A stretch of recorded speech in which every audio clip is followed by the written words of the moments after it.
Have you ever woken up to the sound of rain tapping gently on the windows and the scent of warm bread floating through the air? Even before your eyes have fully opened, there's something timeless about mornings like that, something that reaches deeper than routine. It reminds you of a place you once knew, or maybe only dreamed of, where the oven hums before dawn, the coffee brews in silence, and someone who loves you is already up, kneading memories into dough. In this story, we'll visit a little bakery on the edge of town, the kind where the lights flicker on before sunrise, and the warmth inside feels like it's been waiting just for you. The man who runs it moves slowly, as if every step holds a piece of the past, and every loaf he bakes carries the echo of someone he once loved. Let this be your place tonight, where the rain never rushes, the memories are gentle, and the quiet moments stretch long enough to let you breathe. So settle in, and let the story begin. The rain had begun sometime in the early hours, not with a rush or thunder, but with a hush, a kind of hush that softened the roof tiles and whispered gently against the windows, as if the clouds had been waiting all night for permission to fall apart. And now, in the quiet of dawn, they did, gratefully, slowly, like a sigh that had waited too long to be exhaled. The town was still sleeping. The shutters on the main street were closed tight, the chimneys still dark. But at the edge of that town, just where the cobblestone gave way to gravel, and where the last lamppost leaned ever so slightly east, there was a bakery with the warm breath rising from its chimney. Not smoke exactly, but something gentler, the scent of heat and yeast and stories all rising together in the pale blue mist of morning. Inside, a single lamp burned behind the counter, casting long shadows across the worn wooden floor. The bakery wasn't large. It never had been. Just 3 small tables, 2 chairs each, and a counter that curved like a smile. The window panes fogged slightly from the inside, collecting tiny beads of warmth against the outside chill. And there, behind the counter, stood a man not much taller than the oven door, his back slightly bent, his shoulders round, but his hands steady as they reached into the flour bin. Thomas had been up for an hour already, though you wouldn't know it from his pace. He moved like someone in conversation with the past, not rushed, not distracted, just steady. His apron hung loosely around his frame, dusted in flour at the chest and across his knuckles. The oven had been lit before the sun touched the town, its quiet hum filling the room like an old lullaby. And as he kneaded the dough, folding it with the same care he might fold a letter never sent, the smell of warmth began to gather around him. There was a rhythm to mornings like this, not just in the kneading or the rain or the quiet creak of the ceiling above, but in something deeper, in the way time slowed when no one was looking, in how the silence didn't feel empty, but full, like a basket left out for blessings. Thomas paused for a moment, leaning slightly on the counter, his eyes drifting toward the rain-slicked window.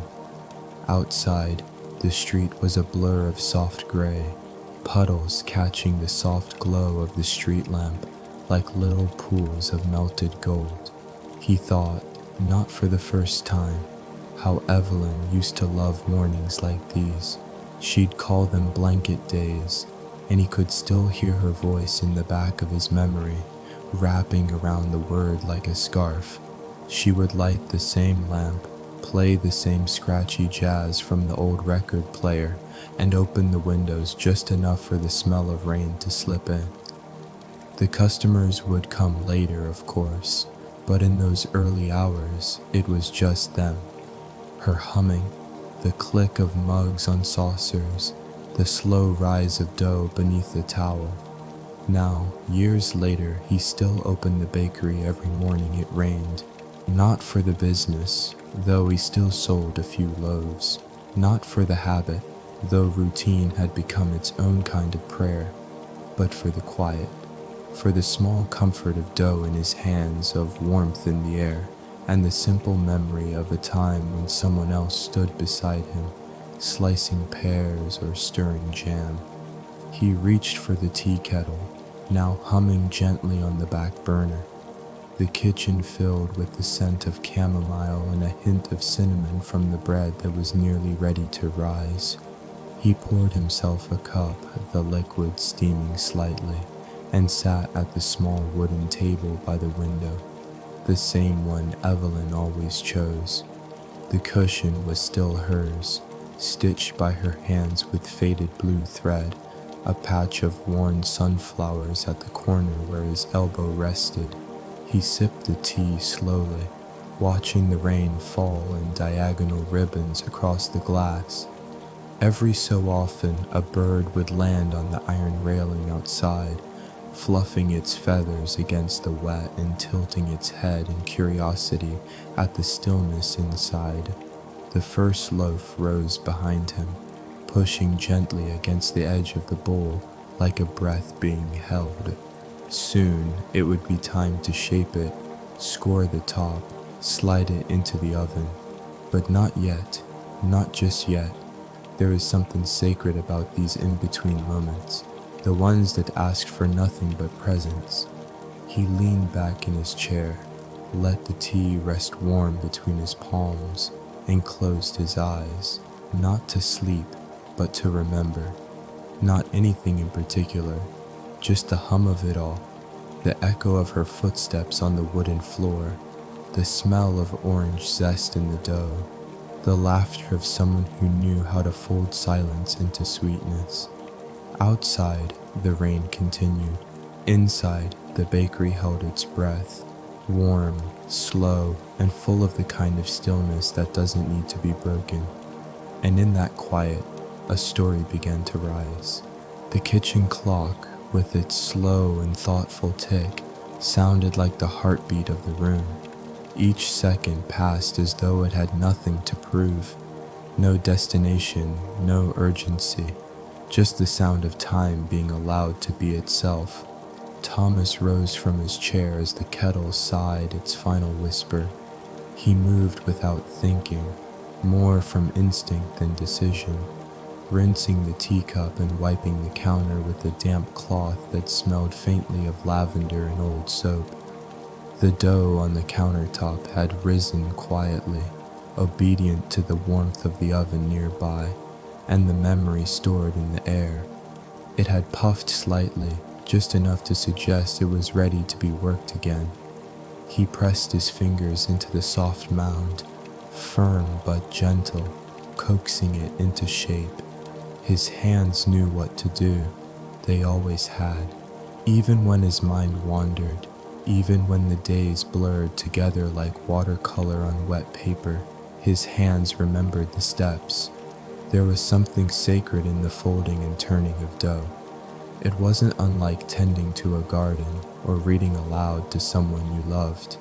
It demanded patience, yes, but more than that, it required kindness. Dough didn't respond well to anger. It knew the difference. Thomas had always believed that, and so he kneaded as he always did, with respect, with memory, with a quiet that made room for everything else. He shaped the dough into 3 neat loaves and placed them onto parchment, scoring the tops with his favorite knife. It had belonged to Evelyn. She used it for everything, from slicing apples to carving out little hearts in pie crust. He'd kept it sharp all these years, not out of necessity, but out of loyalty. Some tools, like some people, carried more than their function. They carried presence. While the loaves rested, Thomas opened the drawer beneath the cash register. It creaked in protest, the wood swollen slightly from the damp air. Inside was a bundle of old letters tied with a piece of twine the color of faded sky. The paper had yellowed along the edges, and the ink had blurred in places where fingers had lingered too long. He untied the bundle carefully and took out the one on top. Evelyn's handwriting met his eyes with its familiar loops and slants. Steady, graceful, the kind of script no one seemed to write anymore. It was a letter she'd written to him during their second winter in the bakery, when a snowstorm had kept them closed for 5 days. He remembered that week, the firewood stacked high, the bread baked for no one but themselves, and the stories told with candlelight flickering on the walls. The letter wasn't long. It spoke of snow, of tea, of the way the ivy had crept a little closer to the window. But it ended with a sentence that Thomas had read more times than he could count. "There's something about the quiet here that makes me feel like we're exactly where we're meant to be." He folded it back along its soft creases and returned it to the stack and replaced the twine. The loaves were ready. With practiced grace, he opened the oven and slid them in, the scent of dough and flour thickening the air. The bakery warmed with purpose. The windows, already misted from the rain, began to glow faintly golden from within, like the inside of a lantern. He returned to the front of the shop, adjusting a few chairs, refolding a napkin that didn't need it, straightening the sugar jar. The kind of things one did when expecting no one, but still hoping. A bell hung above the door, and though it rarely rang these days, Thomas kept it polished, just in case. He walked slowly to the front window and pulled back the gingham curtain to watch the street. Rain continued in its soft descent, drawing thin lines across the glass. Puddles gathered at the edges of the cobblestones, and the gutters whispered as water passed along them like a secret. In the stillness, he caught movement, a shape under a pale yellow umbrella, walking steadily down the lane. Not hurried, not lost, just moving through the rain like someone who had decided the weather wasn't meant to be avoided but shared. The figure paused at the edge of the bakery, hesitating just enough to make the moment feel chosen rather than accidental. Then the door opened with a small chime. It wasn't a stranger, at least, not entirely. The young man who entered had the kind of face that still held traces of boyhood in its corners. His hair was darker now, longer, and the coat he wore was clearly too thin for a morning like this. But there was no mistaking the eyes, wide, curious, tinged with something deeper. Thomas smiled before he even spoke. "Eli," he said, as though the name had been waiting just behind his tongue. "It's been a long time." Eli smiled back, rain dripping gently from his cuffs. "I was hoping you'd still be open on rainy mornings." Thomas gestured to the nearest chair. "Some things don't change. Sit. I've just made tea." They settled into the morning as if it had been rehearsed. The clink of a spoon in a ceramic cup, the sigh of a chair accepting weight, the sound of rain on the awning, and between it all, the warm silence of two people remembering things they hadn't yet said aloud. The bakery, still quiet, made space for the conversation that hadn't begun, but already mattered. Outside, the rain softened even more, if such a thing were possible, and inside, the scent of bread rose steadily, like a promise held gently in both hands. The steam from the teacups swirled gently between them, rising like a soft breath into the space above the table, where old light from the hanging lamp made the air look almost golden. The rain outside kept a slow rhythm, like someone strumming the same few notes on a guitar in another room. Always present, never demanding. Eli cupped his hands around the ceramic mug. It was the same kind Thomas had used for decades, the kind that felt just right in the palms.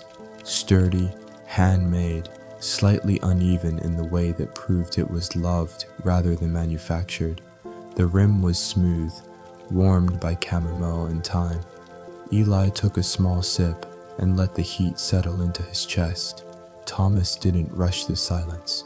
He never had. He let it breathe, stretch out, fill the little corners of the room. He was a man who understood that not all spaces needed to be filled with sound, that sometimes the best conversations happened after a pause. "You remember the blackberry rolls?" Eli asked, finally, his voice low but sure. Thomas smiled, leaning back in his chair, the steam from his own cup fogging the bottom of his glasses. "Your mother used to ask for them every Thursday," he said, "and you always stole one from the tray before they cooled." Eli chuckled, the sound soft and easy like it belonged in that bakery. "I never got away with it, though." "No," Thomas said, his eyes crinkling, "but I let you think you did." A pause passed between them, not awkward, but weighted, like a blanket laid gently across the shoulders. "I used to think this place was magic," Eli said, gazing around the room as though trying to see through time. "The way it smelled in the morning, the way you always knew people's names even if they hadn't been in for months. I remember thinking, if someone could make bread that warm, they must know the secret to something bigger." Thomas didn't reply right away. He looked down into his tea, tracing the rim of the mug with one thumb. The rain tapped on the windows. A car passed outside, tires hushing through puddles. "You grow old enough," he said finally, "and you realize most things don't need to be bigger. They just need to be steady." Eli nodded. He didn't press further. Thomas stood and walked to the oven. The loaves had finished their rise and were turning the warm color of an old photograph, golden brown with edges that caught the light. He opened the door, and the scent of fresh bread filled the room like a memory you hadn't known you missed. That smell, buttery, yeasty, faintly sweet, seemed to settle into the very grain of the wood around them. He set one loaf aside to cool, then returned with a small plate. On it sat a slice still steaming, a dab of butter melting slowly across its top. He placed it in front of Eli without a word, the way you might offer someone something sacred. Eli broke the bread with his fingers. He didn't rush. The crust gave way to softness, warm and dense and familiar. He tasted it, eyes closing briefly, and exhaled like someone arriving home after a long walk. They sat like that for some time, letting the moment speak its own language. "Do you still write in the notebook?" Eli asked after a while. Thomas raised an eyebrow. "Which one?" "The blue one, the one Evelyn kept under the counter." Thomas nodded slowly. "I do," he said. "Not every day, but sometimes, when the mornings feel like they need to be remembered." "Can I see it?" Eli asked, then quickly added, "Only if you want to share." Thomas didn't answer right away. He stood again, crossed the small room with a pace that had grown more deliberate over the years, and reached under the counter. The drawer creaked open, and from inside, he lifted a faded blue notebook. Edges curled, spine softened by handling. He brought it over and placed it on the table between them. "It's not much," he said. "Some recipes, some thoughts, mostly memories." Eli opened the cover gently. The first page held a sketch, just pencil on paper, of a window looking out onto a rainy street. Beneath it, Evelyn had written, "A rainy morning is a second chance in disguise."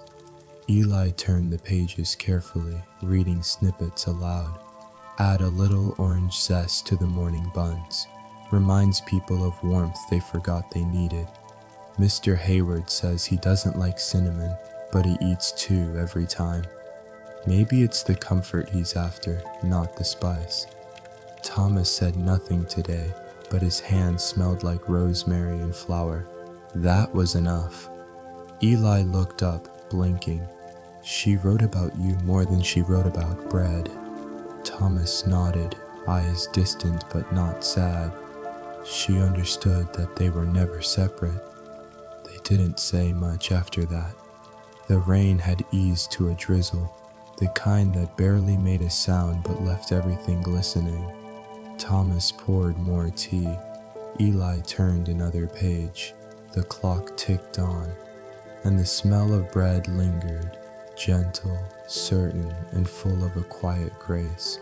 Outside, the clouds still held the rain, but no longer insisted on falling.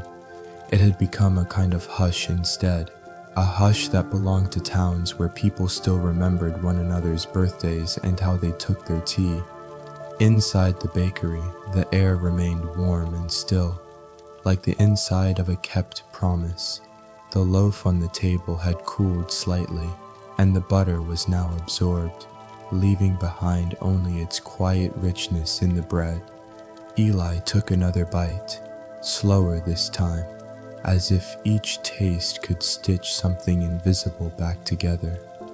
Thomas watched from across the table, his hands folded loosely, the way old men often rest when they know there's no more to prove. His gaze wasn't direct but gentle, the way one might look at a candle, not for its shape, but for its light. "You remember the morning Evelyn brought you in?" he asked softly, not as a test, but as a gentle knocking on an old door. Eli nodded. "I was 6.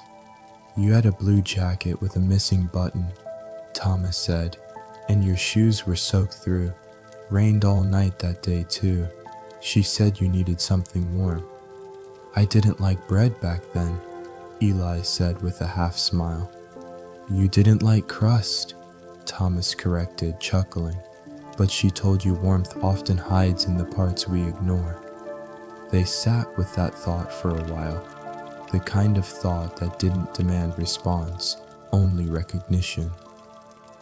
The clock chimed once, 8:30, but no one moved. The street outside remained empty except for the occasional ripple of wind.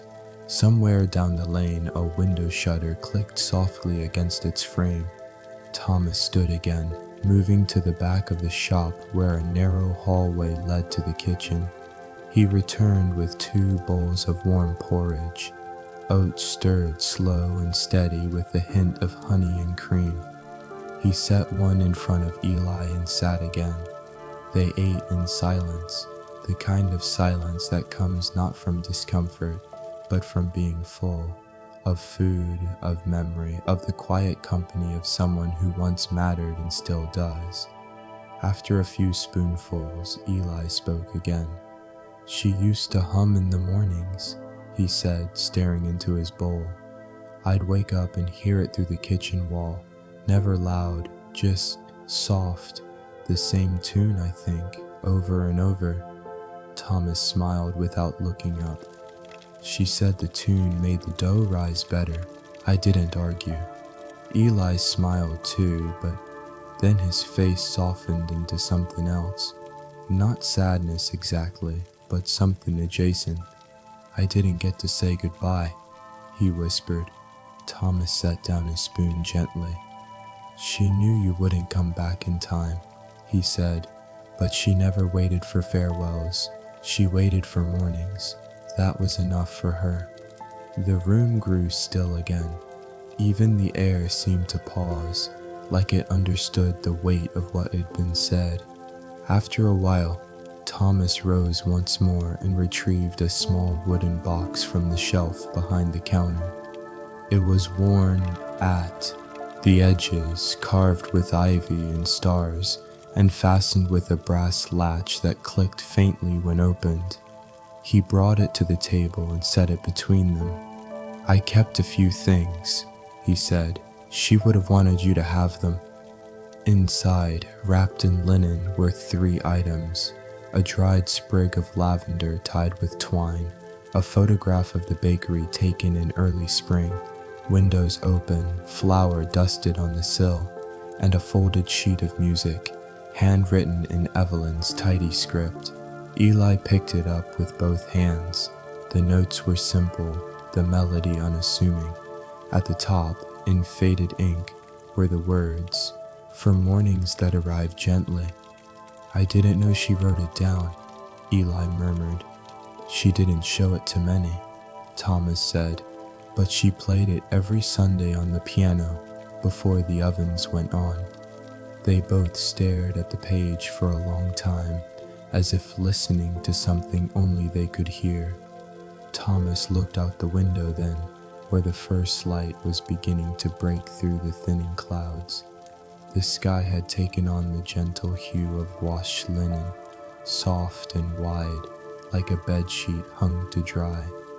"You ever think about staying?" Thomas asked. Eli didn't answer right away. "I did," he said finally. "Plenty of times, but the road always called louder." Thomas nodded. "And now?" Eli looked around the room, the walls, the worn counter, the teacups, the way the bread sat cooling like a small act of faith. "Now it's quiet enough," he said. "Maybe I can finally hear something else." They didn't need to define it. The "it" hung in the air like the last note of a hymn. Soft, lingering, understood. Thomas reached across the table, not to grasp Eli's hand, but to nudge the notebook toward him. "If you stay a while," he said, "maybe you'll find room to write a few pages of your own." Outside, a sparrow landed on the sill and shook the water from its feathers. The bakery filled with the smell of second batches, rising dough, and the first notes of a day that wasn't trying to be anything but itself. The morning unfolded as if it had all the time in the world. Eli remained seated in the same wooden chair, its legs slightly uneven from years of patient wait. The cushion beneath him was faded rose, same one from decades ago, same one his mother used to sit on while sipping hot cocoa with cinnamon stirred in. It smelled faintly of clove and something older, like stories passed down in kitchens where people stayed long enough to listen.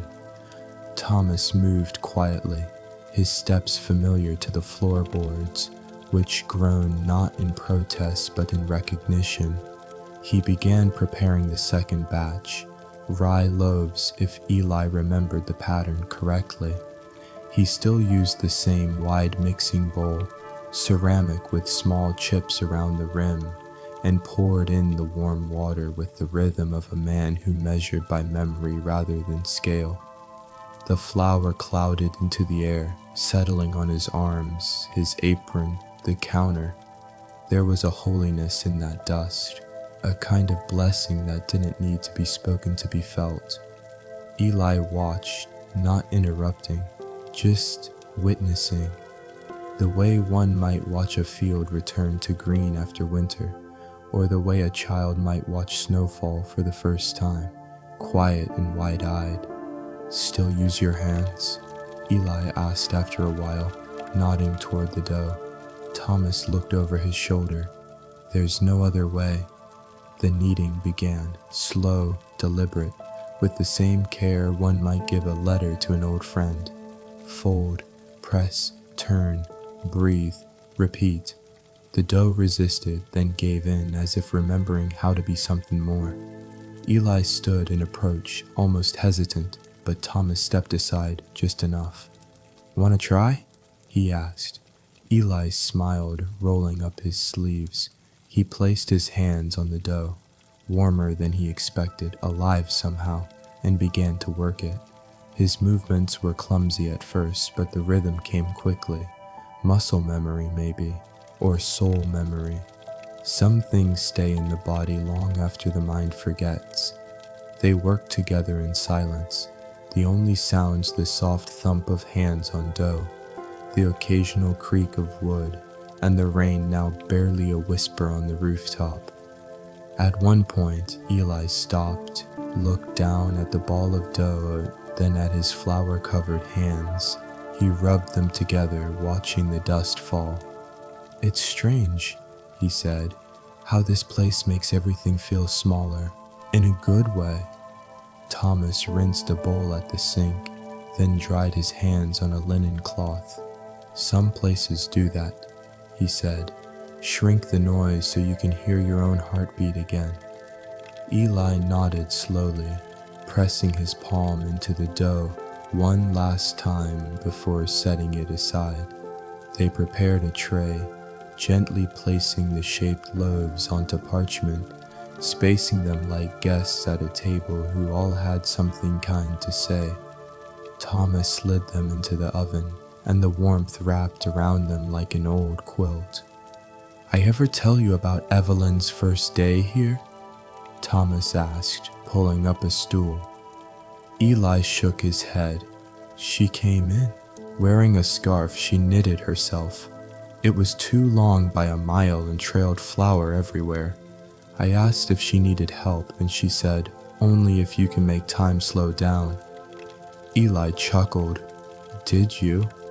Thomas shrugged. "Maybe I didn't have to. Maybe she already had." There was a silence then, one that felt safe, like a sigh after holding breath too long. Outside, a bird began to sing. A simple melody, 3 notes, then pause, then again, as if checking to see if the world was listening. Thomas reached for a tin from the upper shelf and opened it. Inside were letters, folded and worn, some tied with twine. He handed one to Eli. "She wrote these on mornings when you used to stop by.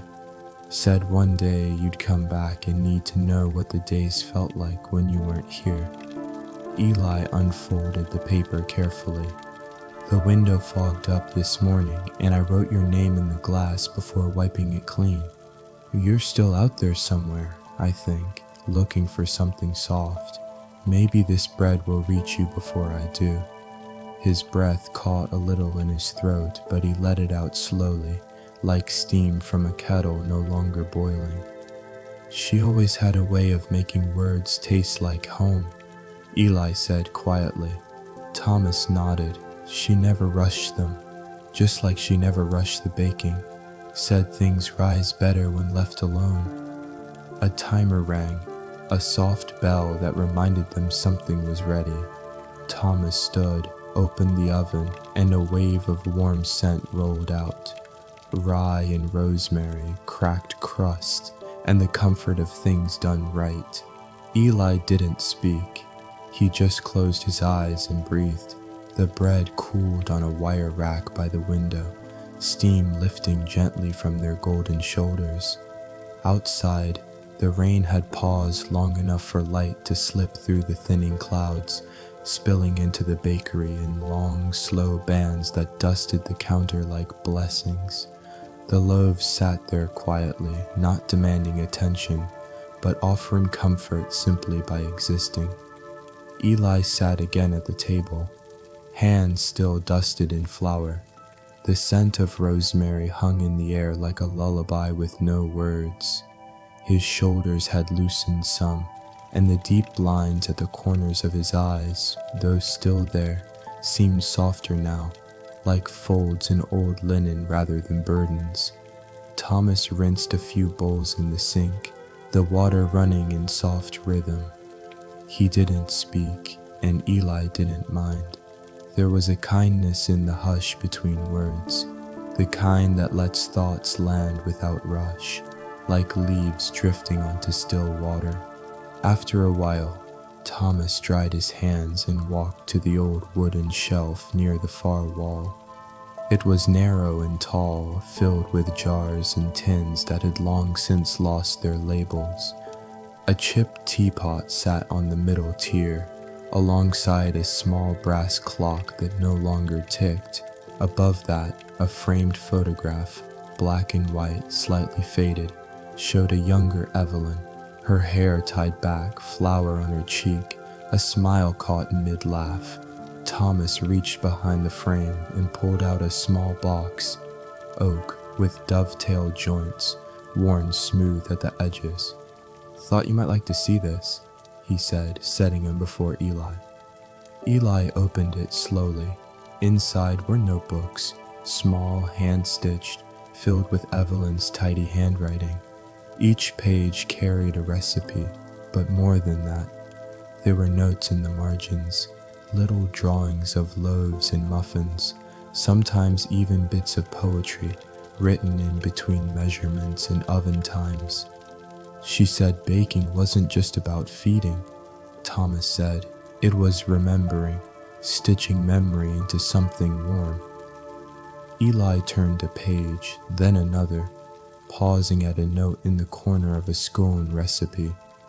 These are best shared in quiet rooms with someone who remembers the same rain you do. He smiled, but his eyes stung slightly. The kind of ache that doesn't need to be fixed, only felt. There was something about holding her handwriting again. It felt like touching the past without disturbing it, as if time, just for a moment, had chosen to sit beside him. "Do you ever think she knew how much all this would mean later?" he asked softly. Thomas took a long breath. She didn't try to make things last, she just made them right, and somehow that's what lasts. They fell into silence again, not out of loss for words, but because the words had already done their job.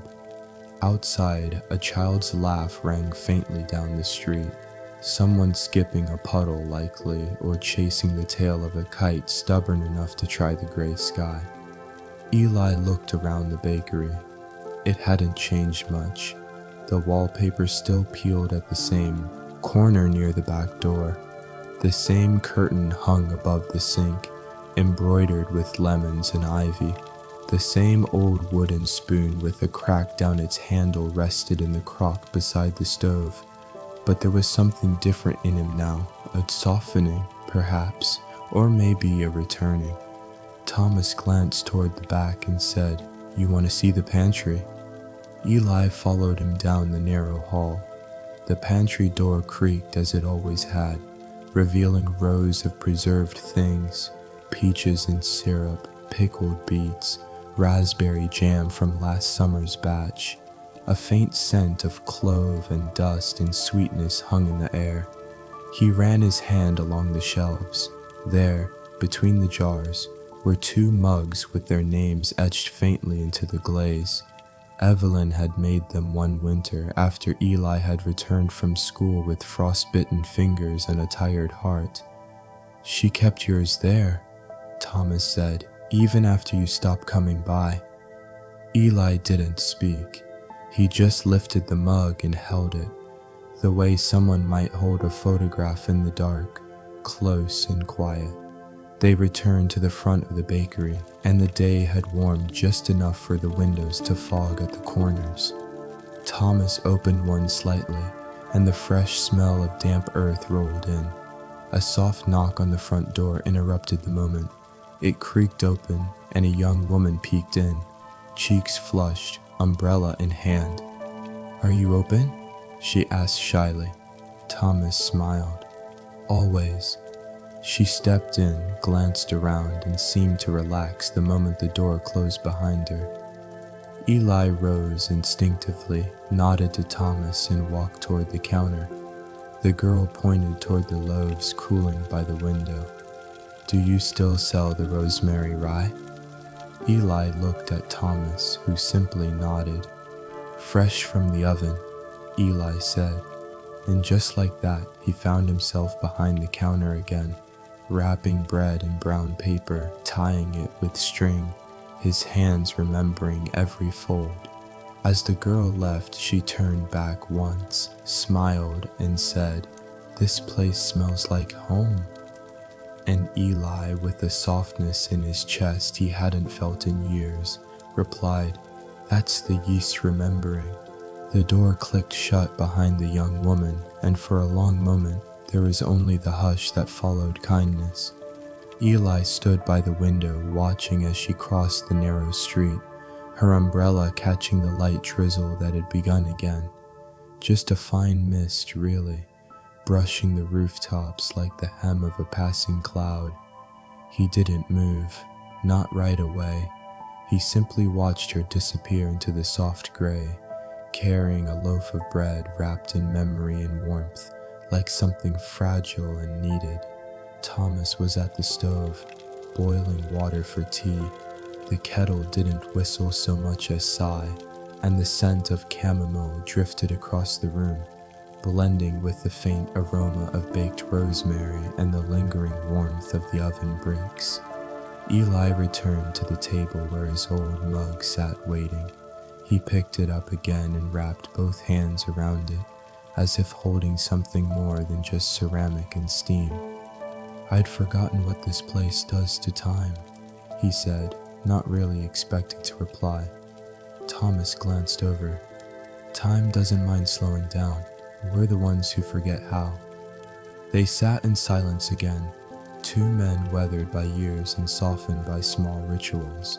Tea at a quiet table, steam curling like stories in the air, and the sound of rain tapping gently at the glass.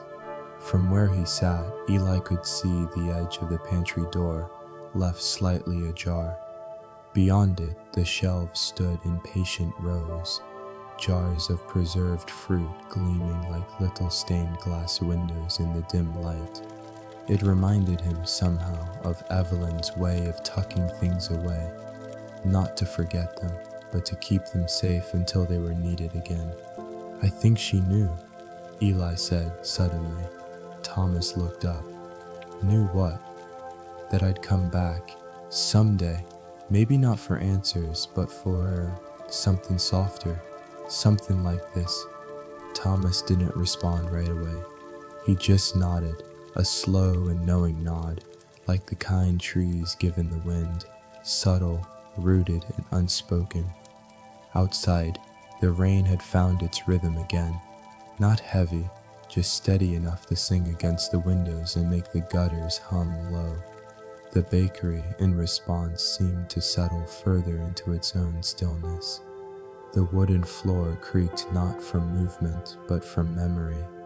Thomas rose and moved toward the back, returning with a tin of shortbread cookies, round, pale, and flecked with lavender. "Evelyn's?" Eli asked, smiling. "The last batch she taught me," Thomas replied. "She said lavender was for calm, not just flavor." They shared the cookies without ceremony, one bite at a time, as if honoring something sacred but familiar. The kind of sacredness that doesn't need ritual, just presence. At one point, Thomas leaned back and said, "You know, she used to say the smell of rain on brick was the smell of the world remembering itself." Eli chuckled. "She always had a poetic streak. Only when it mattered." A soft clang interrupted them. Just the spoon in, the wash basin shifting slightly. Nothing startling, just the house breathing again. The quiet returned, deep and expansive. Eli's gaze drifted to the far wall, where a small shelf held more of Evelyn's handwritten recipe cards. One had a smudge of raspberry jam in the corner. Another had a faint fingerprint, pressed in flour. He wondered how many lives she had touched just by feeding them. Not just their hunger, but the parts of them that ached quietly. The rain continued its steady murmur, and the clock above the doorway ticked on, unbothered by the day's pace. "I think I'll stay a while," Eli said finally. Thomas didn't flinch. "There's always room." And just like that, something shifted. Not a decision, not a plan, just a gentle turning inward, like a leaf following the curve of a stream. Eli didn't need to explain, and Thomas didn't ask. They both knew that some returns don't come with fanfare. They come with the smell of bread, the hush of rain, and the warmth of places that remember you even when you've forgotten yourself. The bell above the bakery door jingled again, an older man this time, with a kind face and damp shoulders. He smiled, nodded politely, and moved toward the display case. Thomas rose to greet him, and Eli, without hesitation, followed. His apron still hung on the back of the door. the same one he'd worn years ago. It still fit, perhaps a bit tighter, a bit more faded, but it fit just the same. He slipped it over his head, tied it at the back, and stood beside Thomas once more. "What can we get you this morning?" he asked. The man looked up, surprised for a moment, then said, "Something warm, something that reminds me of home." Eli smiled gently. "I think we've got just the thing." That afternoon passed like a slow tide, the kind that comes in without anyone noticing, then settles in the shallows with a hush too full to name. Eli found himself moving easily through the bakery again, not with urgency, but familiarity. There was no list, no rush, just a rhythm of old tasks remembered, folding parchment, brushing loaves with milk, the careful act of slicing bread not too thin, not too thick.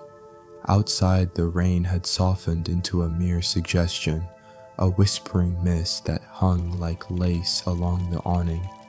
The bricks along the walkway shimmered under the weight of damp light, and every puddle carried a flicker of sky. Inside, time was wrapped in the smell of cardamom and flour, cinnamon tucked deep in the seams of the wooden shelves. The kettle breathed once more on the back burner, and the old clock above the doorway kept ticking in its gentle, stubborn way. Eli stood near the back, hands deep in dough again. It clung to his fingers just like it used to, resistant at first, then pliable, as if remembering how to trust. He kneaded it slowly, not out of need, but reverence. Every fold, every turn felt like a prayer whispered in flour and weight. Thomas entered from the pantry holding an old cigar box. Not for cigars, it never had been, but for the things Evelyn kept tucked away like secrets that wanted to be found. "I thought you might want this," he said, placing it on the counter near Eli. The lid creaked as it opened. Inside were folded scraps of paper, yellowed at the edges, tied in bundles with bits of string or pressed between recipe cards. Letters mostly, notes, scribbled lines on the backs of receipts, some signed, some not. Eli lifted one and read it silently. "The bread didn't rise this morning, but your voice did. It filled the kitchen before the oven did. Thank you for always speaking gently." He didn't speak, but he didn't need to. Thomas simply stood there, the silence a bridge between them. Another note, left a jar of blackberry jam on the counter. "It's a little too tart, but then again, so is memory." Eli smiled at that. He remembered the jar, how Evelyn had fussed over the batch, saying the berries hadn't ripened quite right, but the color was too beautiful to throw away. That was her way. Even the imperfect was kept, tended to, given space to belong. He sat for a while on the bench near the back door, the box of notes resting beside him. Outside, the ivy along the fence had caught the mist and glistened like small veins of light. The garden beyond it was mostly dormant now, herbs wilting into winter, soil dark and resting, but it still held its shape, still remembered how to bloom when the time returned. A knock came at the door, not the front one this time, but the side. A quiet tap-tap, followed by the creak of hesitant hinges. It was Mira, the neighbor girl, barely 20. Pale raincoat, freckles along her cheeks like soft seeds of clover.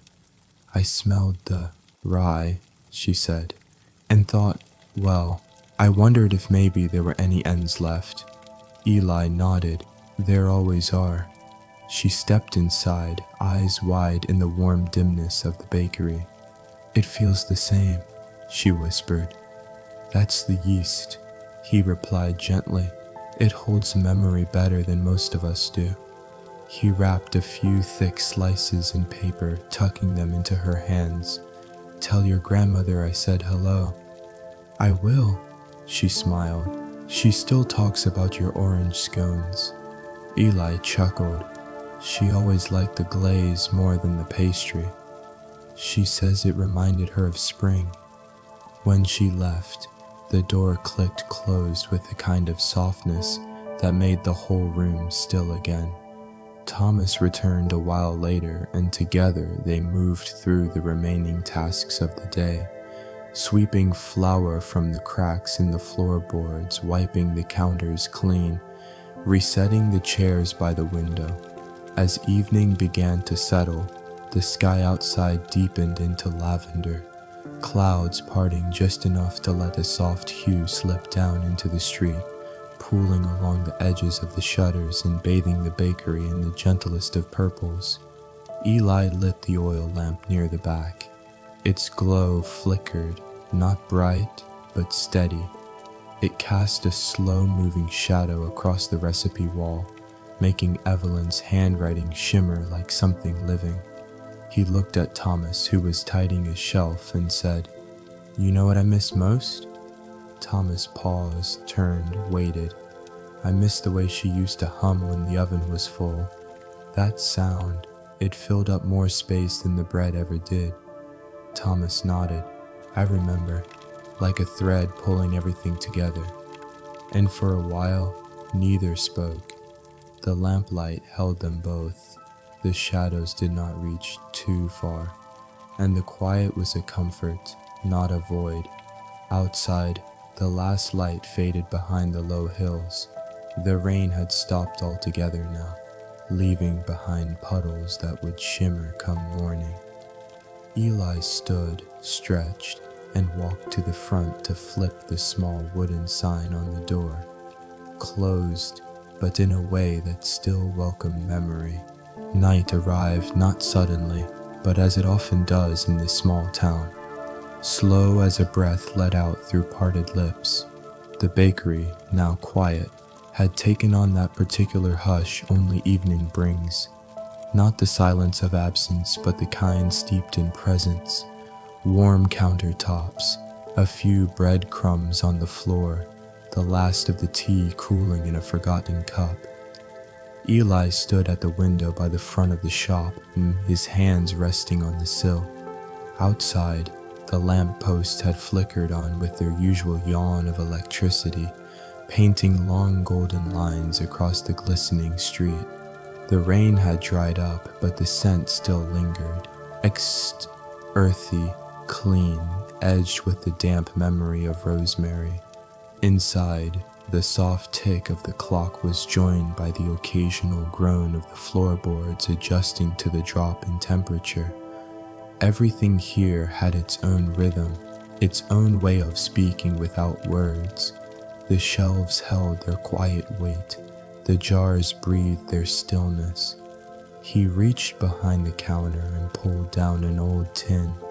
It was tucked beneath a loose floorboard, just where Evelyn had left it years ago, when they'd first opened the place together. It had once held peppermint candies, but now it was filled with odds and ends, buttons from her favorite apron, an acorn cap she'd picked up on a walk, and a few scraps of paper browned at the edges. One of the scraps was a list, a shopping list really. Flour, butter, cardamom, and then in her soft looping script she'd added an extra minute of quiet. He smiled. That was her, always measuring life in teaspoons and silences. Thomas had already gone upstairs for the night, leaving Eli to close up. The lamps had been turned low, but their glow spread like butter over bread, gentle even, reaching the corners that daylight often forgot. He moved to the back again, this time opening the small supply closet, not to clean, not to rearrange, just to look. Inside hung her aprons, 3 of them, one pale blue with embroidered corners, one sun-washed red, and the last a faded floral pattern, fraying at the seams. He reached for the red one, his fingers brushing the fabric. The scent of her still lived there, not perfume, not soap, but the deep and almost invisible fragrance of someone who loved her life quietly. a bit of lavender, a hint of yeast, something warm. The apron swayed slightly as he let it be. He didn't need to take it down. It was enough to know it waited there. Back at the counter, he found himself folding napkins. Not out of necessity, they'd have no customers until morning, but out of habit. Each crease, each corner tucked, reminded him of evenings past when Evelyn would hum without meaning to, folding as she did, sometimes tapping her finger in time to a tune only she could hear. He took a seat in the chair by the back door, the one with the worn cushion that dipped just enough to make you feel held. There, with the door ajar and the cool night leaning in, he listened, not for sounds, but for memory. And memory did come, unrushed. He saw her carrying a tray of fresh rolls through that same door, the steam rising like small prayers. He heard her laugh as she teased him for misplacing the cinnamon again. He remembered the way her hand had found his in the dark, simple and sure. Outside, a soft wind passed through the alley beside the bakery. It rustled the ivy, knocked a loose leaf from the gutter, and moved along. In that moment, Eli did not feel young, but he did not feel old either. He felt placed, like a stone in a river that had learned to stay still, even as the water moved around it. He dozed then, not a deep sleep, but that kind of rest which comes when there is nothing pressing left to do, a kind of grateful stillness.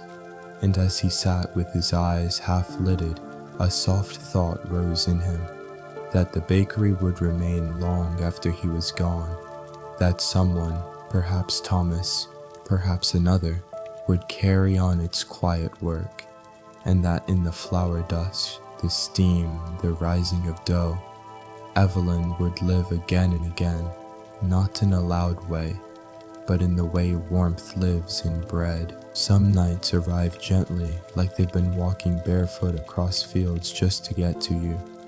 That was how it felt in the bakery that night. No storm, no wind, only the deepening hush of after hours and the long stretch of silence between one breath and the next. Eli had lit only a single lamp, the one near the small writing table by the east wall. It wasn't for work. There was no more baking to do tonight. It was for the quiet act of remembering, the way one might fold linens after guests have gone home, or return a photograph to its drawer after holding it too long. He eased himself into the wooden chair, its joints creaking slightly beneath his weight.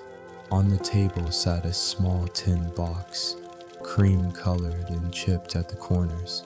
Inside it were letters, some his, most hers, some written but never mailed, some half-finished.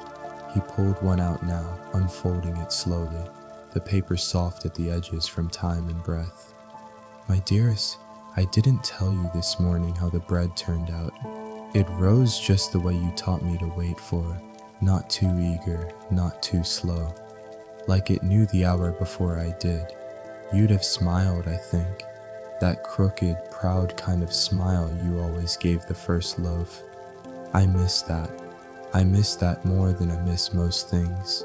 He didn't remember if he ever gave her this one. Some letters were like that, not written to be received, just written so the ache inside had a place to rest. He folded it again, gently, and placed it on top of the others. Behind him, the oven still gave off a faint warmth, not enough to bake anything, just enough to remind the room of its purpose. It felt like an old dog breathing near your feet, present, quiet, alive in its own unspoken way. The walls held on to that heat, along with every scent and sound they had known. Cracked vanilla beans, butter melting in metal bowls, the laughter that came when someone dropped a bag of flour too quickly and it clouded the room like a snowstorm. He turned toward the window. Outside, the street was dark but not empty. The town had a way of being still without feeling abandoned. A fox sometimes passed through this late, cutting across the alley behind the bakery. Tonight it did again. Quiet paws, eyes like liquid amber, the tip of its tail brushing against the milk crate someone had left near the fence. Eli watched, unmoving. The fox paused, sniffed the air, then disappeared between shadows, leaving only the echo of its presence behind. It reminded him of Evelyn, not the fox, but the way presence lingers after it leaves. How her touch stayed in a room, how her voice seemed to live in the corners where she once stood. He rose and crossed the room, pulling down a teacup from the high shelf, the one with the tiny green vine painted around its rim. He didn't pour tea, just held the cup in both hands, letting it warm from the memory of her palms. Sometimes that was enough. The bell above the door gave a faint rattle, not because it opened, but because the wind nudged it through the crack beneath the frame. It was a kind of music, rusty, small, but familiar. He walked toward the front, his steps soft across the wood. Outside, a thin rain had returned, barely more than a whisper, tracing silver lines down the window panes. It wasn't cold, not yet, but the bakery had begun to settle into its late autumn self, holding close what warmth it had left, stretching each hour like dough under careful hands. He sat once more, this time with a pen, not to write anything in particular, but just to feel the weight of it. Sometimes you didn't need words. Sometimes the act of sitting still, of listening to the clock, of breathing beside old wood and flower dust, that was its own kind of letter. He thought again of the people who would walk by tomorrow. The boy who always bought the smallest roll with the most seeds. The woman who always asked about her grandmother's lemon cake. The man who said nothing, just placed coins and left with eyes that had seen too much war and too little kindness. They would come. They always did. And the bakery would be open, not just for bread, but for memory, for gentleness, for something warm handed to you without needing to ask. Eli blew out the lamp. The darkness settled around him, not heavy, not sharp, just complete, like the final fold of a letter never sent, placed gently in a box meant only for safekeeping. And the rain kept falling, steady and soft, like it had nowhere else to be but here. Morning, when it finally arrived, came with a softness that wrapped around the town like a shawl. The kind of morning that didn't press in through windows or tug you out of sleep, but lingered just outside the edge of your dreams, waiting to be noticed. It was still early, so early in fact, that even the sparrows hadn't quite decided whether to sing, but the sky had lightened to a tender shade of gray, the kind you could mistake for memory if you weren't paying attention.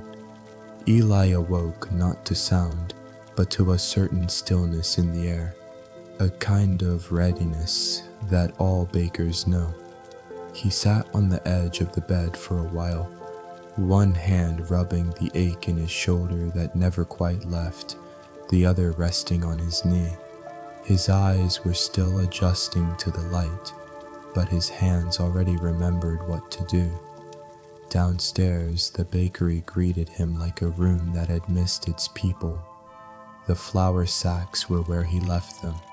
The measuring scales, the rolling pins, the pewter mixing bowls, everything waiting with the patience only inanimate things seemed to possess. He lit the stove, the soft click of the spark like the first note of a song he'd sung 1,000 times. The kettle followed, and with it, the slow bloom of warmth that began to stretch into the corners of the kitchen. Outside, the rain had returned, not heavy, just present, a constant whisper against the windows, a gentle percussion on the roof. He liked it best like this, rain without thunder, water without insistence. As he began preparing the dough, his movements fell into rhythm. Scoop, level, pour, stir. The recipe didn't live on paper anymore. It had moved into his body years ago. And even now, with Evelyn gone, it felt like he was still baking with her, not after her. The scent of yeast joined the air slowly, unfurling like a letter being opened. It was comforting, that smell. Not just for what it was, but for what it had witnessed. Arguments mended over loaves, jokes shared while kneading, silences held in peace, punctuated only by the sound of dough being folded over and over and over. Eli stepped away briefly to wipe down the wooden shelves near the front window. A fine dust had settled overnight, not enough to matter, but just enough to notice. He moved slowly, not because he was tired, but because there was no reason to hurry. The shop didn't open for another hour, and even then, only a few customers would come at first. Mrs. Whitaker, most likely, with her woven basket and a quiet comment about the weather. Then, young James, the newspaper boy, who never had quite enough coins but always offered them all anyway.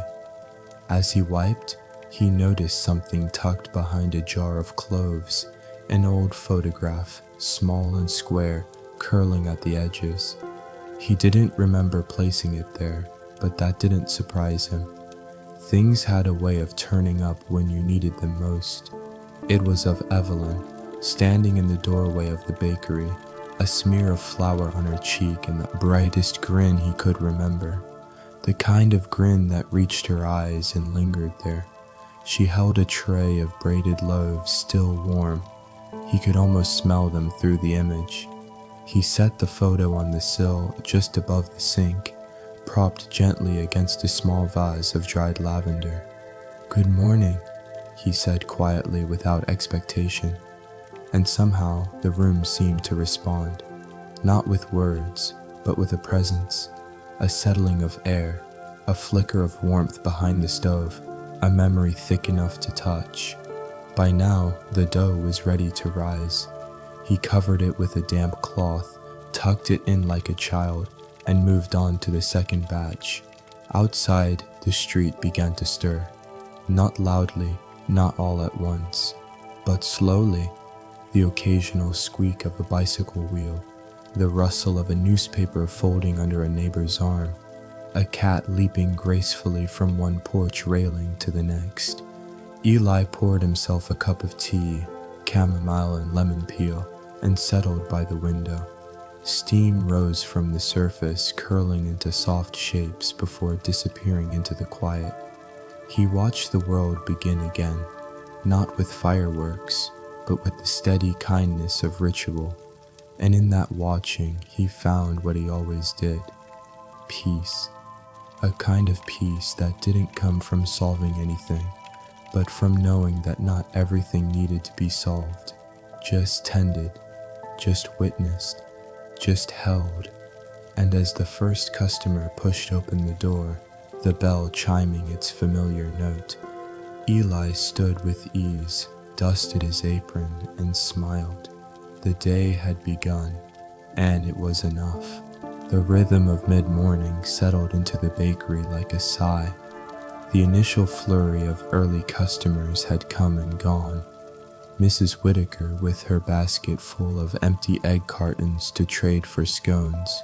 James with his wrinkled dollar and stories about a bird that followed him down Main Street. There was now a lull, the kind of pause that didn't ask to be filled. Eli wiped down the counter again, not because it was dirty, but because the motion had long since become something else. Part memory, part meditation. Outside, the rain had returned, thin and steady. It tapped lightly on the awning above the front windows, a rhythm that seemed to echo the heartbeat of the town itself. Not fast, not slow, just there, a quiet companion. In the far corner of the bakery stood a small wooden secretary desk, tucked beside a narrow window where the light fell softest around 10 o'clock. Evelyn had used that space years ago to write her letters, never rushed, always in ink, no computers, no emails, just paper that bore the weight of real thought, and envelopes that carried something tender and deliberate into the world. Eli wandered over to it now, wiping his hands on a flour-dusted towel, and pulled open the little drawer beneath the writing surface. Inside was a bundle of letters tied with ribbon the color of faded cornflowers. Most were in Evelyn's script, but a few were addressed to her. Notes from old friends, customers who'd moved away but still remembered the taste of her pear tarts, cousins who wrote only in December and always asked about the weather. He sat for a while in the wooden chair beside the desk, the kind that creaked gently no matter how careful you were. He untied the ribbon, not with urgency, but with the same gentleness one might use to unbraid a child's hair. The first letter was one she'd written to her sister. It spoke of the rising of dough and the stubbornness of the sourdough starter that winter, of the roses that had taken to blooming late, of Eli's habit of whistling through his teeth while he swept.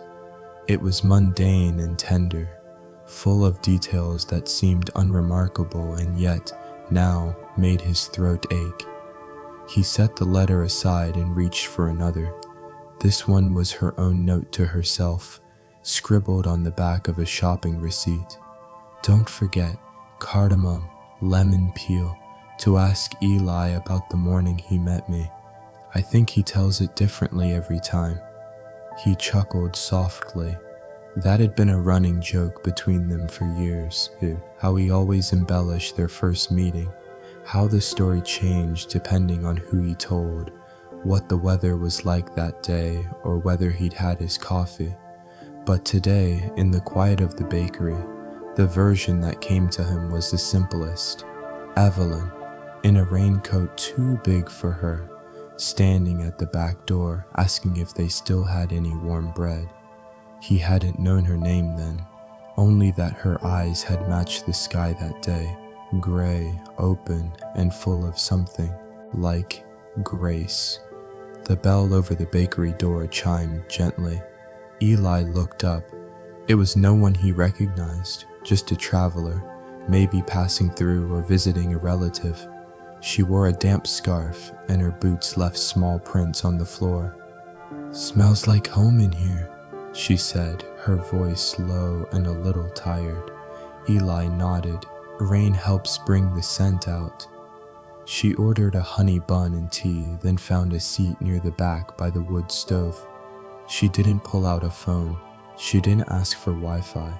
She just sat, palms curled around the cup, breathing in the warmth. Eli returned to the desk, tucked the letters back into their place, and looked out the side window. Beyond the fence, the lavender had begun its late bloom. A little early for the season, maybe, but he'd learned not to argue with the timing of plants. Evelyn used to say that lavender came when it was needed, not when it was expected.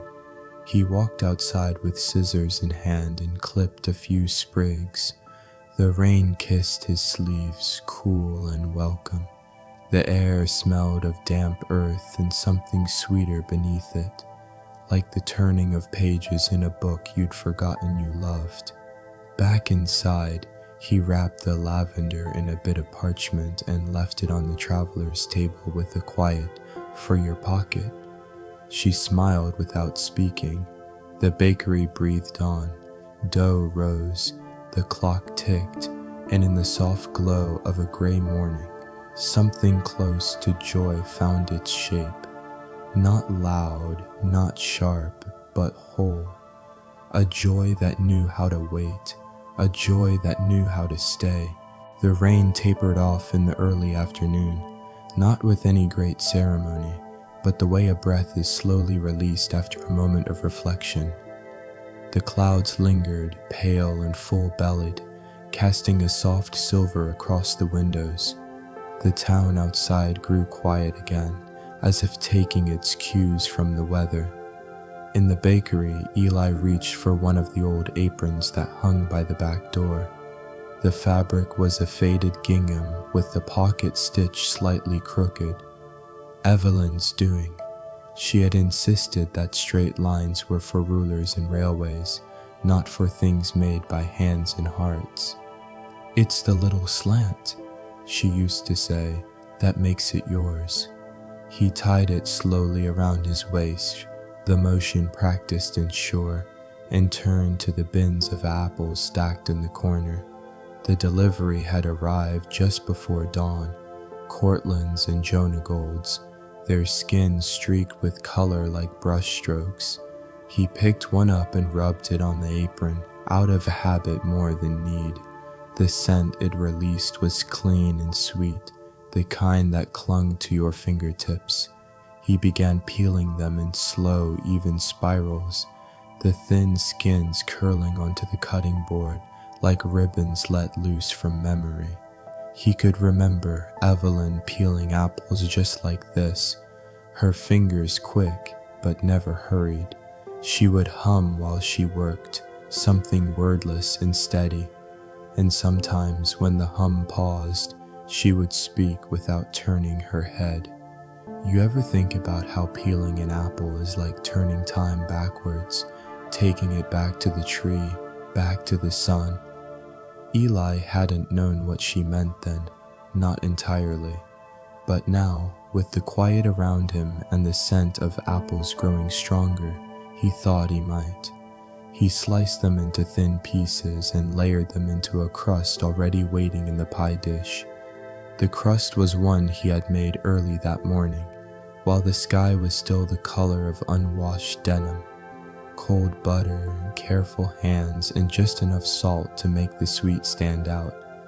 Before adding the top layer of dough, he reached for a jar of sugar and another of cinnamon, dusting each slice with care. Then, without thinking, he drew a simple heart with the tip of a knife into the center of the crust. He didn't bake the pie right away. Instead, he left it resting on the prep table near the back window, where the light could catch the flour on the edge and make it look almost like frost. There were days when he baked for need, orders to fill, shelves to restock, and there were days, like today, when he baked for no one but the house itself, for the memory of quiet hands and crooked stitches, for the feeling of something warm in a space that was learning gently to hold stillness without sorrow. The chime of the bell above the door rang again, and this time it was someone familiar. Marcy, the retired school teacher who lived 3 blocks over, stepped in with her cardigan pulled tight around her. She carried a small wicker basket filled with seed packets, tied up with twine. "Thought you might like these," she said, holding them out. Eli took the bundle and read the labels: nasturtiums, chamomile, sweet peas. He smiled. "I'll tuck them behind the bakery, near the rain barrel," he said. "They like a bit of morning sun," Marcy offered, looking out the window, "and I figured it was time something bloomed there again." They talked for a while, not long, not short, just enough. Before she left, she paused by the counter and reached into her coat pocket. "I found this," she said, unfolding a photograph, worn and soft at the edges. It was from a bake sale years ago held in front of the town library. There was Evelyn, standing behind a table of rhubarb pies, smiling at someone just beyond the frame. "I thought you should have it back." Eli took the photo gently, like it might crumble from too much pressure. He didn't say anything for a moment, just nodded. "Thank you, Marcy." After she left, he propped the photo behind the glass jar of shortbread. It didn't need to be displayed, it just needed to be there. The pie went into the oven with the same deliberateness. The scent filled the bakery slowly, blooming into every corner. Apples, butter, cinnamon, the perfume of warmth remembered. the sound of memory rising. He poured himself a cup of tea and returned to the small table near the front window, the one Evelyn used to prefer. The chair creaked under him, like always, and outside a single bird began to sing. Not a loud song, just a few notes, but it was enough. By late afternoon, the clouds had thinned into soft gauze across the sky. The rain, now long gone, had left everything darker and more fragrant. The wood of the porch, the leaves clinging to the fence line, the stones nestled along the garden path behind the bakery. Eli stepped out the back door, the old screen creaking open on its spring and closing with a soft snap. He carried with him a small trowel and the bundle of seed packets Marcy had brought earlier. His apron still bore traces of flour from the morning's dough, pressed deep into the creases, white as memory. The small garden plot behind the bakery had been Evelyn's domain. Not large, just a strip of earth running parallel to the side wall, but full of purpose. Lavender, rosemary, sweet basil, and marigolds. In spring, she would add strawberries in little clay pots that cracked in the cold, but held fast through summer. Now, the soil was darker than usual, moistened by the rain and rich with the smell of deep earth. Eli knelt slowly, his knees stiff but not complaining, and pressed his hand against the soil. It yielded gently, welcoming, forgiving. He opened the seed packet labeled chamomile, the small yellow-white flowers that Evelyn used to dry and keep in glass jars above the stove. She said they made the best tea before sleep, not the kind that knocked you out, but the kind that reminded your body it was safe to rest. He sprinkled the seeds with a careful motion, then covered them with soil using the side of his hand. His movements were slow, not because he had to be, but because he wanted to be. There was something about planting that felt close to prayer, quiet, grounded, and private. A few birds returned to the hedges, flitting between branches with the gentleness of twilight. Somewhere nearby, the first evening cricket began to call. He stayed there, crouched beside the earth, for a while longer than necessary, listening, watching the shadows change shape. When he finally stood, his back gave a soft protest, and he patted the dirt from his knees with a satisfied sigh.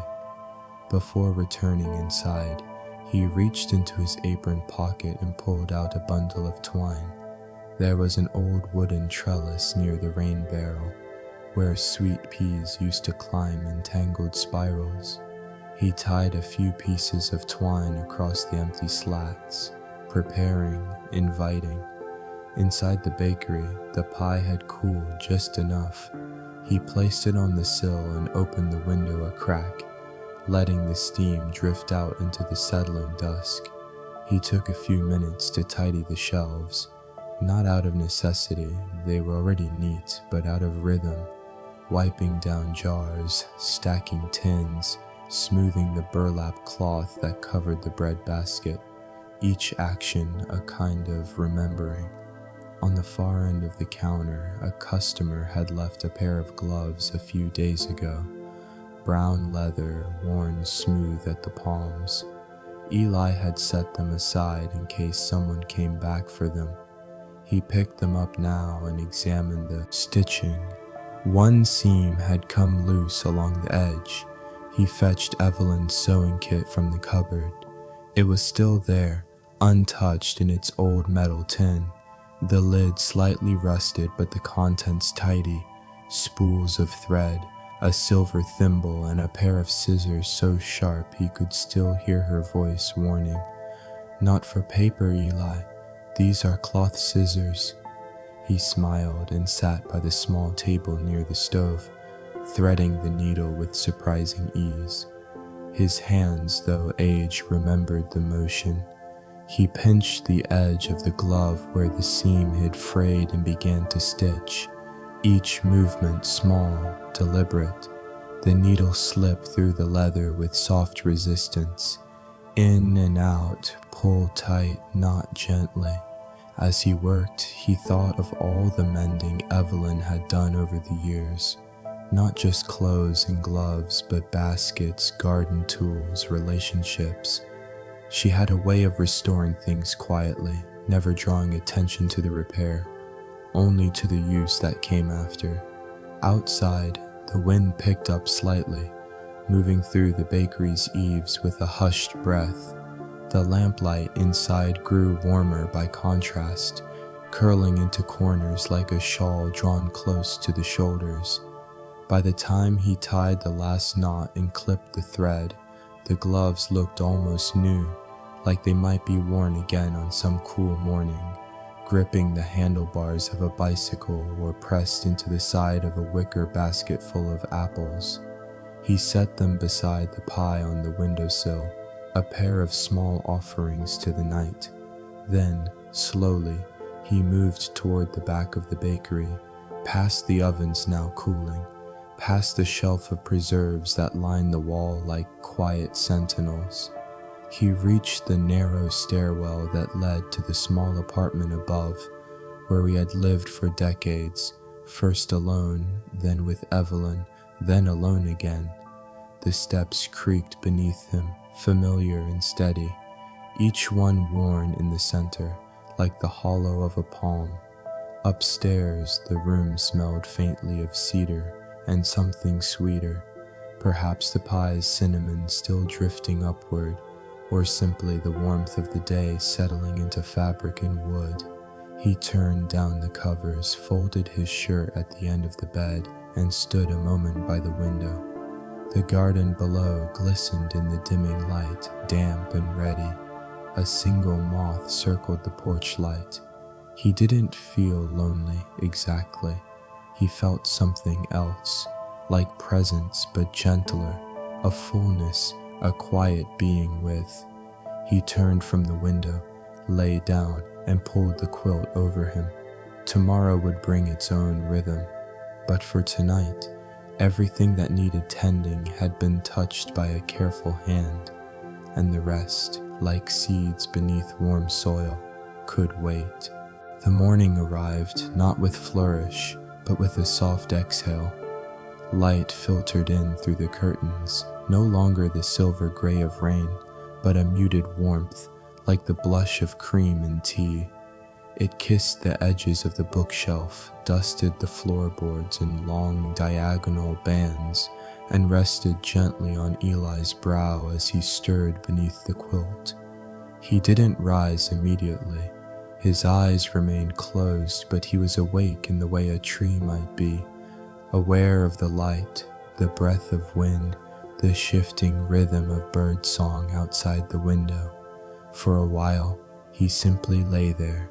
He listened to the creak of the house adjusting itself to the day, the distant drip of rain that had not yet finished its journey from gutter to earth, the soft turning of pages from the room downstairs, imagined perhaps, or maybe the sound of memory moving. Eventually he sat up. His joints ached in familiar ways, nothing alarming, nothing unkind, just the body's gentle reminder that it had been in use for some time. At the basin, he splashed water on his face, the cold waking him a little more. In the mirror, he saw the folds of his skin, the silver in his beard, and the eyes that had watched so much arrive and leave. He didn't dwell on it. Instead, he dressed slowly. Soft flannel shirt, worn suspenders, thick socks that Evelyn had once mended at the heel.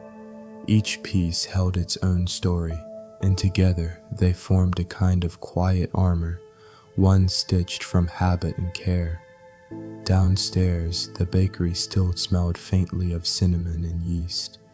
The ovens hadn't been lit yet, but the space held the residual warmth of yesterday. He placed the kettle on the stove again, as he always did, and leaned against the counter while it began its slow murmur. On the far wall, a calendar hung from a nail, pages curling slightly at the edges. Eli flipped to the new day and smiled. There, in the corner, was a note written in Evelyn's handwriting, still looped and slanted with the grace of someone who had practiced penmanship the old way. Plant onions today, if the ground is kind. He ran his fingers over the words, as if they were carved in stone instead of ink on paper. The calendar was old, several years behind, but he'd never taken it down. The notes scattered throughout each month had become like little conversations, quiet suggestions from the past. The kettle whistled softly. He poured the hot water over the chamomile and let it steep, the scent blooming up into the morning light. With the mug in hand, he stepped out onto the back porch. The garden, still damp from yesterday's rain, shimmered in patches where sunlight had found its way through the trees. Bees moved slow in the cool air, their wings trembling as they hovered near blossoms. Eli sat in the chair Evelyn used to prefer, the one that creaked a little too much but faced the garden just right. He sipped his tea, held it between both palms, and let the warmth sink into his fingers. He didn't have any plans that couldn't wait. The rhythm of the bakery was never set by the clock, but by the body, when it was ready to knead, to fold, to wait, to rise. And so he sat. A pair of bluebirds flitted near the trellis. The sweet peas had begun to stretch, tentative tendrils curling toward the twine he'd tied yesterday. The sight made something in his chest loosen, a release that wasn't sadness, but something older, quieter. He thought of the mornings they used to share here, how Evelyn would bring out 2 mugs, one with a thin slice of lemon, the other with honey. How she always sat sideways in her chair, one leg tucked beneath the other, eyes on the garden but ears tuned to his voice. He didn't speak aloud now, but he thought the words to her as if the wind might carry them back. I planted chamomile yesterday. The ground was kind. The screen door opened behind him, slow and familiar. It was probably Marcy again, come to check on him, maybe to bring fresh eggs from her hens or ask if he'd remembered the town order for flour. But it wasn't urgency that filled the air, just footsteps, easy and unhurried. He didn't turn immediately. There was no need. The world behind him could wait.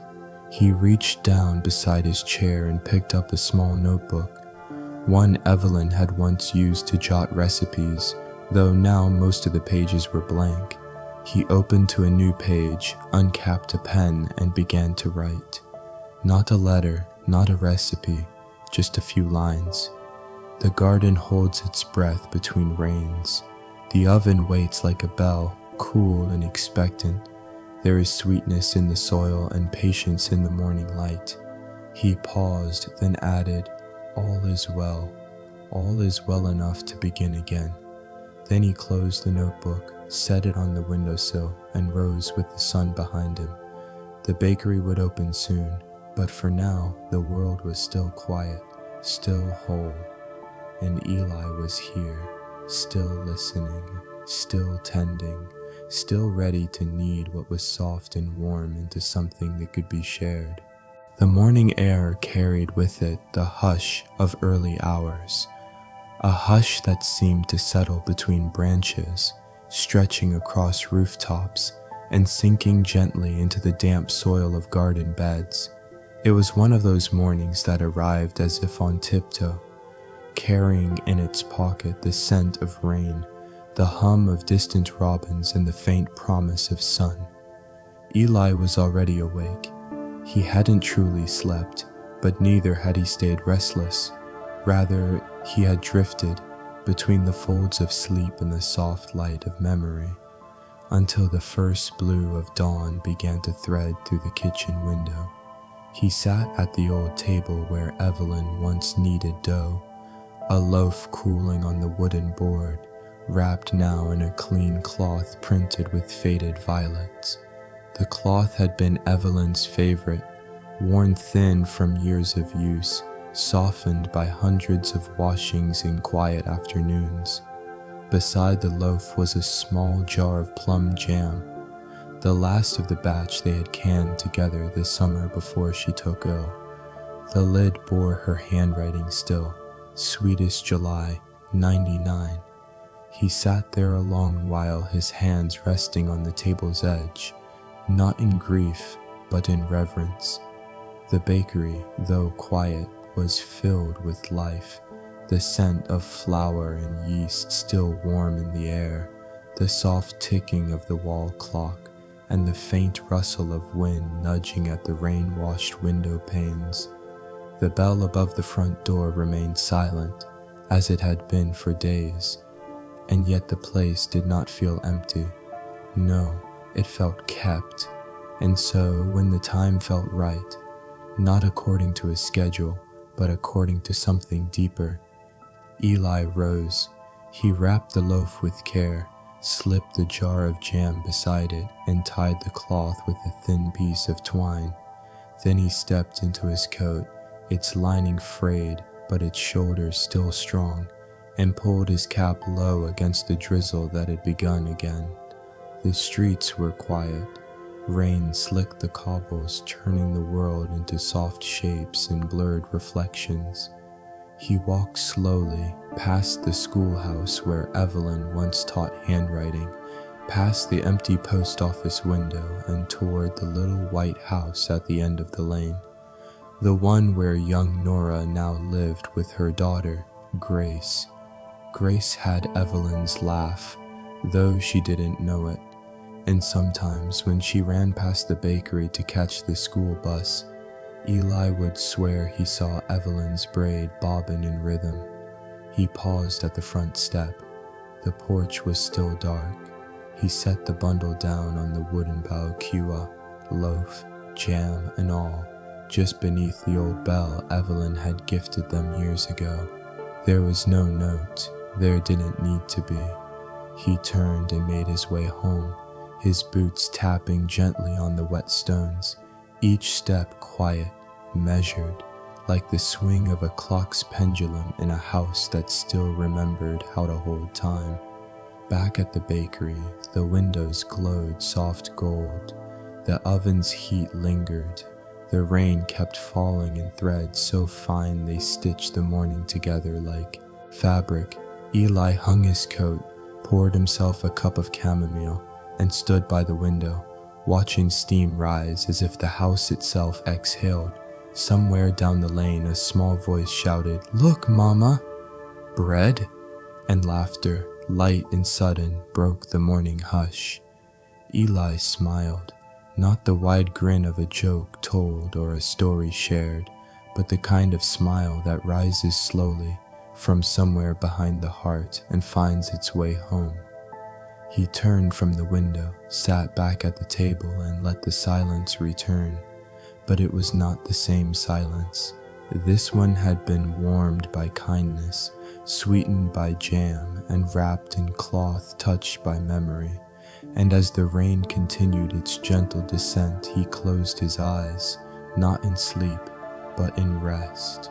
Because some mornings aren't for beginning, they're for remembering, for letting go, and for finding within the quiet that love, like bread, can still be shared even long after it's been made. The afternoon, like an old friend, settled into the bakery with quiet familiarity. It did not announce itself with bells or chatter, but crept gently through the windows, turning the wooden counters golden, softening the lines on Eli's face as he stood by the sink, rinsing a single spoon. There had been no customers that day, but that was no disappointment. Some days were meant for something other than trade.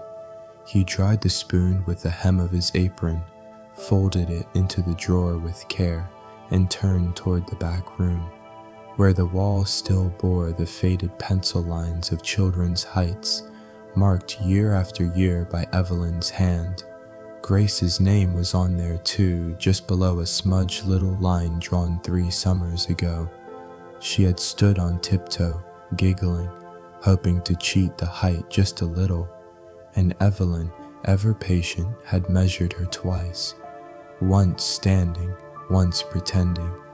Eli ran his fingers over the wood, over the grooves where names had been carved or nearly rubbed away. He did not read them aloud, he only remembered them with his hands.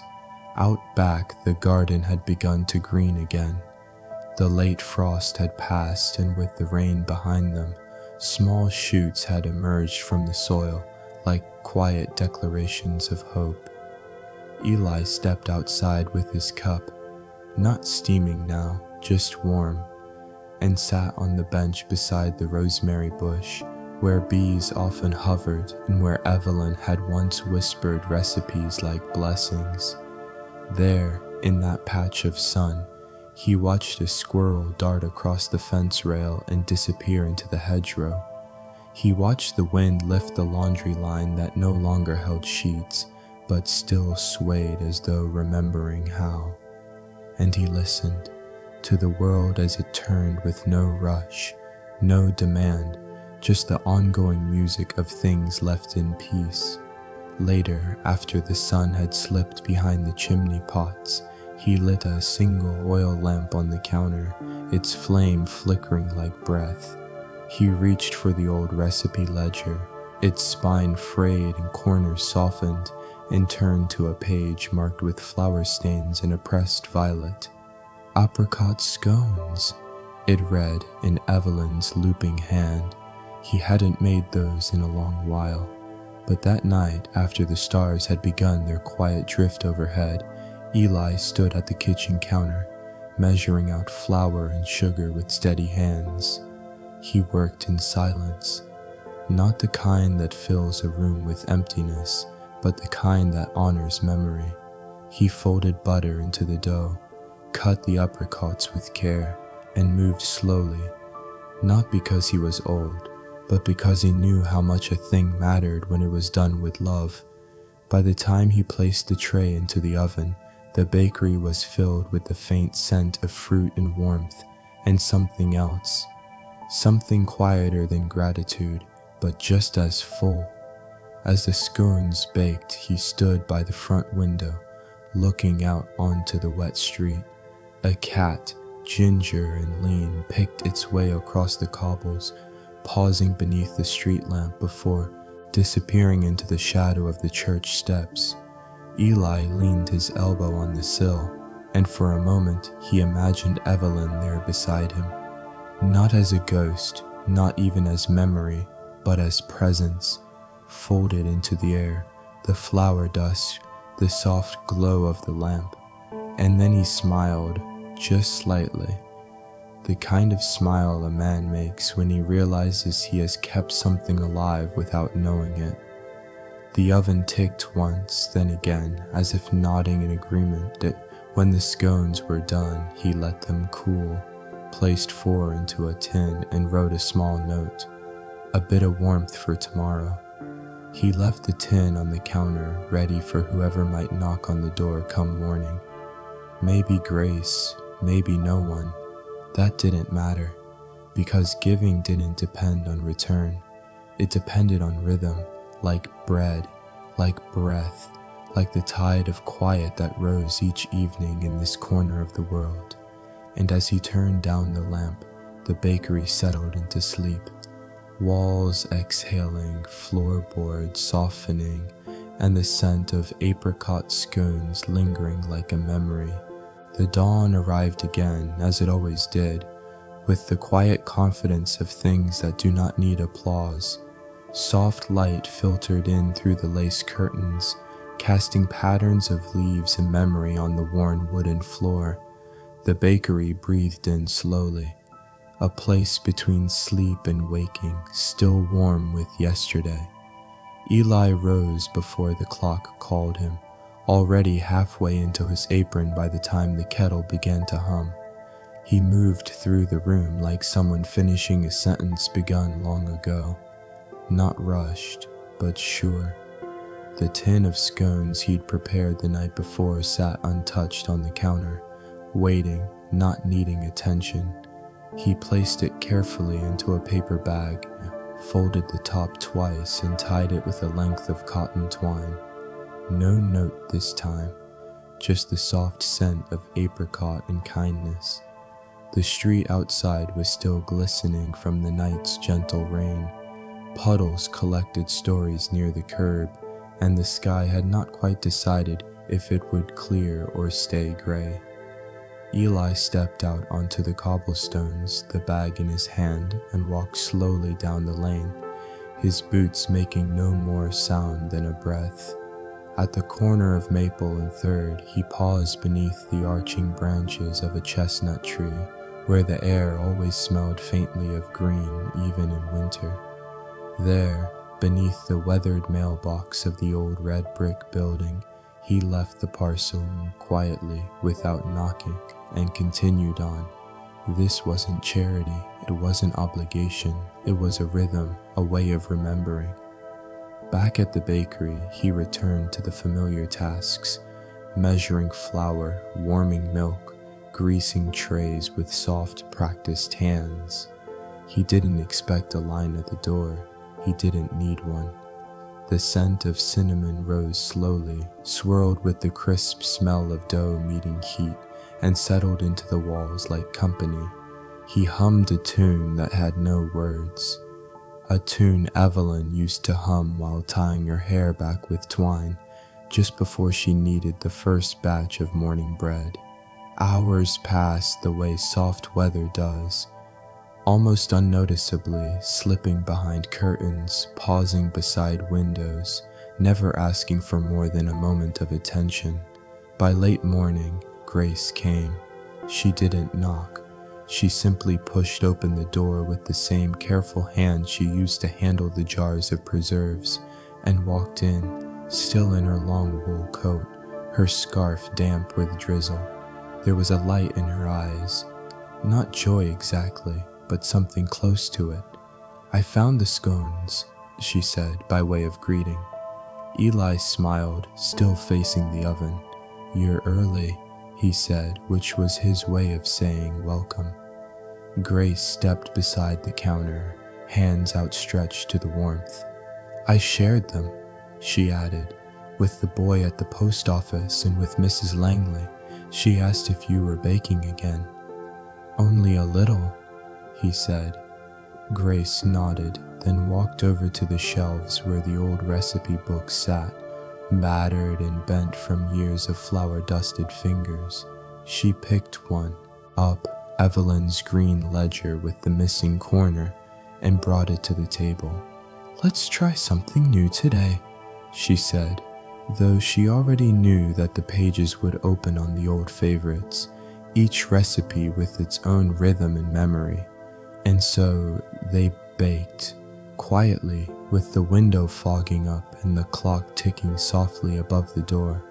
They worked without speaking much, passing bowls, measuring spices, folding dough over chopped pears and toasted nuts. At one point, Grace paused and looked up. "Did you always know you'd keep this place going?" Eli thought a long moment. "No," he said, "but I knew I couldn't let it disappear either." Grace didn't reply. She didn't need to. They stood for a while in companionable silence, watching the last batch rise in the oven, golden and gently domed. There was something satisfying in the way time passed in that room, without urgency, without judgment. As afternoon leaned in, they cleaned up slowly, wrapping warm pastries in wax paper, lining baskets with cloth, and sweeping flour into a neat pile by the hearth. When Grace finally left, her scarf dry again, she carried a box under one arm and a quiet peace in her step. Eli stood by the door a moment after she'd gone, watching the empty street, the flicker of a bird on the wire, the shimmer of afternoon light through rain-washed leaves. He didn't say a word, but he felt it. The continuation of something sacred, something passed on not through grand gestures, but through small, consistent acts of care. and behind him the oven ticked once like a whisper. That afternoon, as the soft winter light tilted through the bakery windows, Eli moved slower than usual. Not from age or ache, but because there was no reason to move quickly. The counters were clean, the last of the loaves wrapped neatly in linen, and the smell of nutmeg still lingered in the air, like a quiet guest who hadn't yet said goodbye. Outside, the wind had settled into a whisper, carrying the scent of pine and chimney smoke from the houses beyond the hill. It was the kind of day made for pausing, and so he did. He poured the last of the warm cider into a heavy mug, its glaze slightly chipped on one edge. Evelyn's favorite, the one she used for rainy afternoons. The mug still carried the memory of her hands, and perhaps, if he let himself believe, a bit of her warmth. Eli walked to the front table, the one near the wide bay window, and sat, the cushion sighing beneath him. Across the street, a child in a yellow coat walked with her mother, stomping gently in puddles, each splash a small celebration. He sipped the cider, not hot, not cold, just right. The minutes passed like clouds without needing to be named. He watched them drift, both the ones outside and the ones inside him. He thought of the first day he opened the bakery doors after Evelyn's passing. How strange it felt to unlock the door with only one set of keys in his pocket. How quiet the place seemed, even with the radio playing, even with the oven warm. And yet it had welcomed him back. The space, the scent, the repetition of kneading and shaping. It all made room for his grief without trying to fix it. It simply stayed. Some days that was enough. There had been a boy once, Ben, he remembered, who came in after school every Friday, always with exactly $1 in hand. He never spoke much, just pointed to the jam cookie with the little heart cut out in the center. One week, Ben didn't come, nor the next. Months later, a letter came in the mail, written in careful block print. Dear Mr. Eli, I miss your cookies. I moved away, but I tell my new friends about them. They think I'm lying. I tell them you made them look like love. He still had that letter tucked inside a drawer with the biscuit cutter Evelyn's father carved from wood. It was strange how little things held so much. A folded piece of paper, a glazed chipped mug, the way light fell through a window in mid-January. He stood up eventually, though not because anything called him. He simply felt the rhythm move again. He washed the mug, dried it with care, and placed it upside down beside the kettle, ready for tomorrow. As the light began to fade, he lit the small lamp near the shelf of recipe books. The room warmed with its glow, softening the corners and turning shadow into comfort. He stepped outside for a moment, the door creaking gently behind him. The air smelled faintly of soil and distant rain, though none had come yet. Above, the first stars blinked shyly into place, and the lamplight from the bakery window spilled onto the cobblestones like butter melted over toast. He stood there a long while, watching the sky change color, not for any reason, but because there was no better place to be. And inside, the oven cooled with slow breath, the shelves rested, and the bakery waited, as it always had, for the quiet return of morning. The evening settled in like a shawl draped gently over the shoulders of the town. No fanfare, no rush, just the slow dimming of light, the soft hush of wind along the rooftops, and the tender hush that comes only when the world has nothing more to ask of you. Inside the bakery, Eli had lit the last of the oil lamps, not out of necessity. The electric light still worked fine, but out of habit, and maybe a little reverence for the way flame flickered like memory and wrapped a room in kindness. The shelves were empty now, but they held the scent of the day's work: vanilla, warm flour, the slight tang of yeast, and the sweetness of sugar caramelized at the edge of crust. Eli stood at the counter, his hands resting on the wood, worn smooth by years of stories, batches, and laughter. He looked around the room and didn't see emptiness. He saw Evelyn, dancing barefoot across the floor with a towel over her shoulder, winking at him while the timer ticked. He saw Jacob, flour on his cheek, his laughter still echoing off the beams. He saw Clara, curled by the window with a book, her presence soft as rising dough. Outside, the rain began again.